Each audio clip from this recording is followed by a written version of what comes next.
পারবি পারবি এখানে ল্যান্ড করতে। হ্যালো, আসসালামু আলাইকুম সম্মানিত সুধী, আপনাদের কি অবস্থা, কেমন আছেন? ভাইম হাসানিকে কি মিস করতেছেন? প্যারা নিয়েন না, ভাইম হাসানি চলে আসছে। পাবলিক রেসপন্সিবিলিটি বলেই তো একটা কথা আছে নাকি, বিয়ে করেই একবারে হারাই গেছি এমনটা তো হওয়া যাবে না। হ্যাঁ, লাইফস্টাইলে অনেক চেঞ্জ আসছে, সেটার সাথে অ্যাডজাস্ট হইতে একটু সময় লাগতেছে, কিন্তু ব্লগিং তো আমার রুজি, এটা ছেড়ে কেমনে দূরে থাকি? তার উপরে আপনাদের সাথে যেই কানেকশন, যে বন্ডিং আছে, সেটারও তো আমাকে রেসপেক্ট করতে হবে। আপনারা যে আশায় বসে থাকেন আমি ব্লগ দিব, সেই ব্লগগুলো আপনারা দেখবেন, এনজয় করবেন, আমাকে সেটারও তো রেসপেক্ট করতে হবে। Considering the respect and all the responsibilities, welcome to Sunnygiri again. অনেক দিন পরে ব্লগিং করা মোটামুটি ভুলেই গেছি এই লম্বা বিরতির কারণে। তাই আজকের ব্লগটা খুব বেশি স্পেশাল ব্লগ বলবো না, আজকের ব্লগ একটু কথাবার্তা টাইপের ব্লগ হবে, একটু connection, reconnection, build up type blog বলতে পারেন। কালকে আমি আবার একটা ট্যুরে বেরোবো 4-5 দিনের জন্য, অবশ্যই ক্যামেরাম্যানকে সাথে নিয়ে, if you know you no.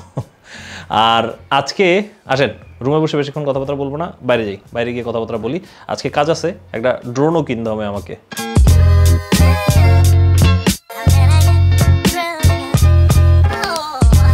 আজকে ব্লগ হবে গোপ্রো দিয়ে। গোপ্রোর এত বদনাম করছি, বদনাম করেই হচ্ছে DJI Action 5 Pro সেটা নেওয়া হয়েছে, কিন্তু এখন আবার গোপ্রো দিয়ে কেন ব্লগ করতেছি? আরে ব্রোস, কত কাহিনী যে ঘটে গেছে জানেনই না।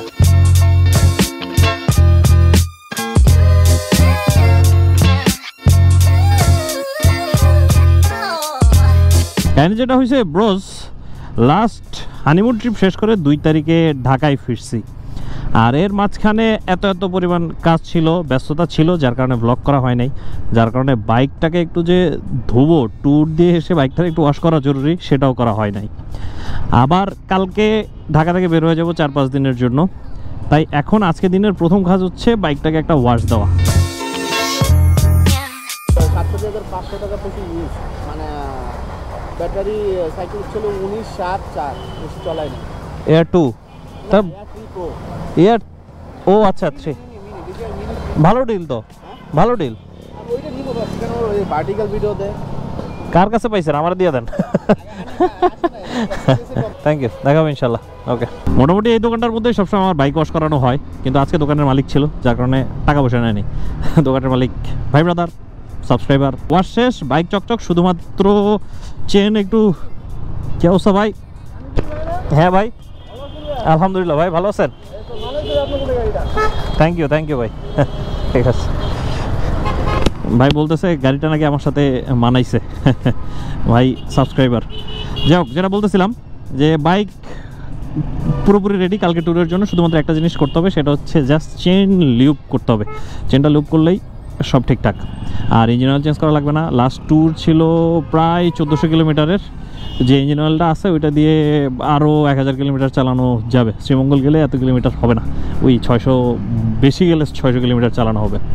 আর যে কাহিনিগুলো ঘটছে তার মধ্যে প্রথম কাহিনী হচ্ছে আমার ম্যাকের ডিসপ্লে চলে গেছিলো, বিয়ের পরের দিনের কাহিনী।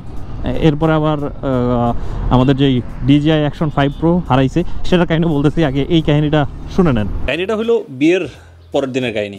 গেছিলাম হচ্ছে বিয়ের দিন যেই শ্যুটগুলো হয়েছে বা হচ্ছে যেই ফটোগুলো তুলছি, সেগুলো একটু দেখবো বলে আমি ল্যাপটপটা ওপেন করি। ল্যাপটপটা ওপেন করার পরে দেখলাম যে আমার ল্যাপটপের যে ডিসপ্লে আছে সেটা ব্ল্যাক থেকে আর অন্য কিছু হচ্ছে না।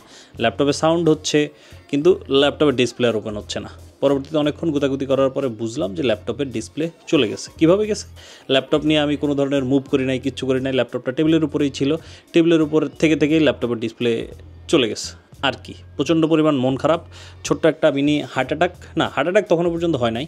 হার্ট অ্যাটাক হয়েছিল যখন হচ্ছে আমি গেছিলাম মার্কেটে, যে ডিসপ্লে ঠিক করাতে কত টাকা লাগবে। কেউ বলতেছিল 35, কেউ বলতেছিল 40, কেউ বলতেছিল যে ডিসপ্লে ঠিক করা ছাড়া আর কোনো অপশনই নাই। ম্যাকের ডিসপ্লে চলে গেলে নাকি আর ঠিকই করা যায় না, এটাকে ডিসপ্লে একবারে টোটালি চেঞ্জই করতে হবে। পরবর্তীতে সেখানেই লাইফ সেভিওর একটা জিনিস, যেটা আপনাদেরকে আমি বলতে চাই বা একটা শাউট আউট দিতে চাই, সেটা হচ্ছে যে এক ভাই ব্রাদারের সাজেশনে আমি গেছিলাম iFixit-এ। এবং iFixit অনেক দিন ধরে রেপুটেশনের সাথে কাজ করতেছে।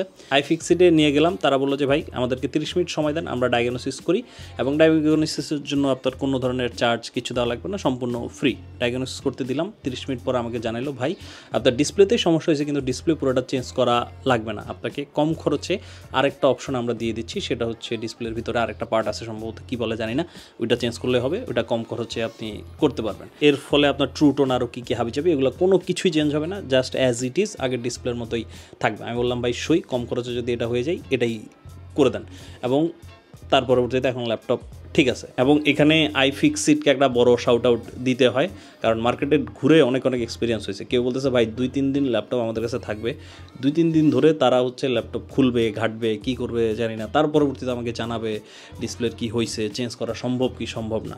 কিন্তু iFixit-এ গিয়ে আমার ফিল হলো যে না, ট্রাস্টেড কোনো একটা জায়গার মধ্যে আসছি না, দাদা আমার টাকা পয়সা দেয় নাই, আমার নিজের থেকে ফিল হয়েছে, তাই আপনাদেরকে শাউট আউট দিতেছি। এটা ছিল হচ্ছে বিয়ের পরের মিনি হার্ট অ্যাটাকের প্রথম গল্প।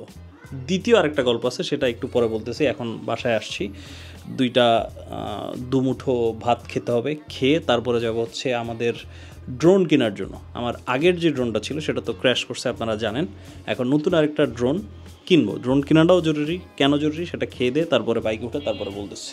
ঠিক আছে, আপাতত আমি খাওয়া দাওয়া করি, আপনারা এখানেই থাকেন, গুড বাই। অ্যান্ড যেই ড্রোনটা দেখতে আসছি সেটা হচ্ছে এটা মিনি 4 Pro। এখন আমরা উড়াবো, এই যে একটা খালি জায়গার মধ্যে আসছি, এটার স্টুডেন্ট যারা আছে তারা চিনবো নাকি। যাই হোক, দেখি এখন কি অবস্থা ভাই।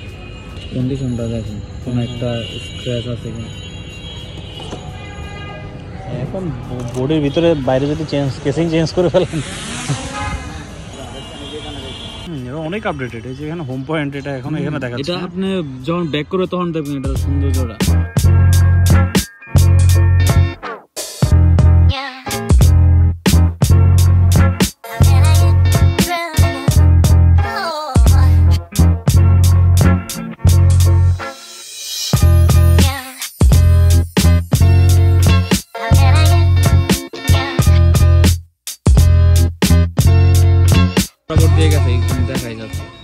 আচ্ছা, আগে আমরা ডিজের যে রিমোটগুলো ইউজ করতাম সেটা হচ্ছে RC, আর এখন RC2 চলে আসছে, অনেক বেশি আপডেটেড। এখন আর ফোন এটার মধ্যে, হ্যাঁ ফোন আর এটার মধ্যে কানেক্ট করা লাগে না, যেটা অনেক বেশি ভেজাল। আর এখন এই যে নতুন আরেকটা সিস্টেম, এই যে দেখেন, ওই ড্রোনটার আমি যেভাবে নিছি, জাস্ট একটা ক্লিকে সেই রাস্তা ধরে ও আমার কাছে চলে আসবে। ভালো, একটা ভালো আপডেট। মিনি 3 Pro-তেও কিছেন না, মেট্রোতে এই সিগন্যালটা দিবে না। আচ্ছা, আরে সেরা তো। আচ্ছা, জোস। ঠিক আছে, এখন আপনি বলেন সব ঠিক আছে কিনা, আপনার উপরে 100%। না হলে আমি রাফিরে ধরবো। পারবি এখানে ল্যান্ড করতে? এই কংগ্রাচুলেশন। আসছিলাম ড্রোন কিনতে, যে ড্রোন কেনার ডান। এখন হচ্ছে আমরা ব্যাডমিন্টন খেলতেছি, এখানে কোর্ট ছিল, লোকজনও ছিল, চিন্তা করলাম হয়ে যাক এক ম্যাচ। ব্যাডমিন্টন প্রেমী মানুষ।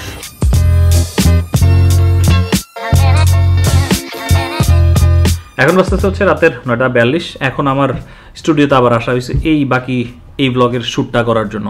এর মাঝখানে আবার আমার বন্ধু আসছিল, তার জামাইরে নিয়ে আমরা ডাবল কাপল ডেট করছি আর কি। একটু খাওয়া দাওয়া করলাম, তারপর তাদেরকে বিদায় দিয়ে এখন রুমে আসছি। এই যে বায়োমসানির কালেকশন দেখানোর জন্য। মিনি 4 Pro বায়োমসানির কালেকশনে অ্যাড হয়ে গেছে। আগে মিনি 2 ইউজ করা হয়েছে, তারপরে 2S ইউজ করছি। আর এখন DJI-এর সর্বশেষ আপডেটেড টেকনোলজি সম্বলিত ড্রোন নেওয়া হয়ে গেছে। এই যে সামনে সেন্সর আছে, পিছনে সেন্সর আছে, আরও অনেক সুযোগ সুবিধা এটা দিয়ে পাবো। ভার্টিক্যাল শ্যুট করার সুবিধা, এছাড়া আরও অনেক ফিচার যেটা আপনারা সামনের ব্লগগুলোতে দেখবেন আর কি। এটার মধ্যে মেমোরি কার্ড ঢুকাইতে হবে, পরে ভুলে যাব। পরে দেখা গেল যে আমি মেমোরি কার্ড ছাড়াই এটাতে ফ্লাই করতেছি। কালকেই এটাকে নিয়ে ট্যুরে বেরোবো, কালকেই এটার প্রথম ফ্লাইট হবে। আপনাদেরকে আরেকটা কাহিনী শোনাবো বলছিলাম, সেটা হচ্ছে যে আমার অ্যাকশন 5 Pro এর কাহিনী। আমার অ্যাকশন 5 Proটা আমি হারায় ফেলছি। বিয়ের দিন মূলত সবগুলা ক্যামেরা আমি একটা ব্যাগের ভিতরে ঢুকাইছিলাম। একবার যা ক্যামেরা গিয়ার্স আমার কাছে আছে সবগুলো নিয়ে একটা ব্যাগের মধ্যে ঢুকে আমি বিয়ে করতে গেছি। সবগুলা ক্যামেরারেও নিয়ে গেছিলাম বিয়ের দাওয়াত খাওয়াইতে, মানে কখন কোনটা প্রয়োজনে লেগে যায় সেই জন্য সবগুলাই একটা ব্যাগের মধ্যে ঢুকে রাখছিলাম। তো বিয়ে করে বউ নিয়ে চলে আসছি বাসায়। তার পরবর্তীতে 2 দিন কেটে গেছে। হঠাৎ করে আমার মনে হইলো সব ক্যামেরা তো আছে, আমার ছোটো অ্যাকশন ক্যামেরাটা কোথায়? ওইটার আর খুঁজেই পাইনি, কোথায় যে গেছে ওইটারে নাই মানে নাই।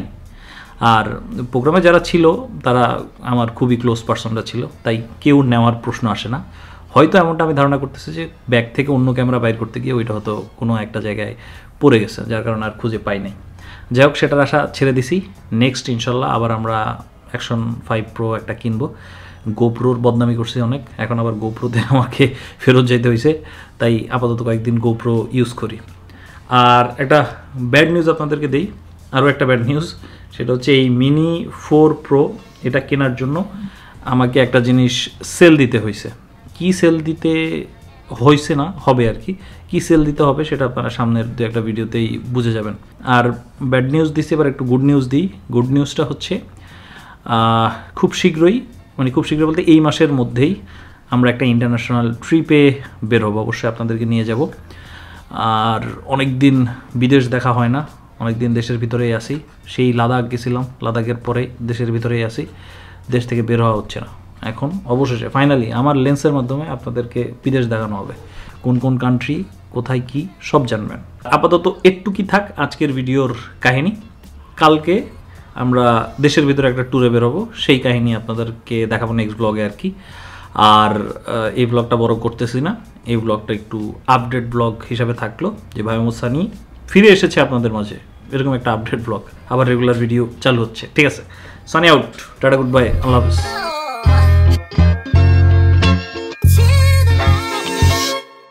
গুড বাই, মিথ্যা কথা, গুড বাই না, এই যে আবার আসতে হয় ক্যামেরা বন্ধ করার জন্য।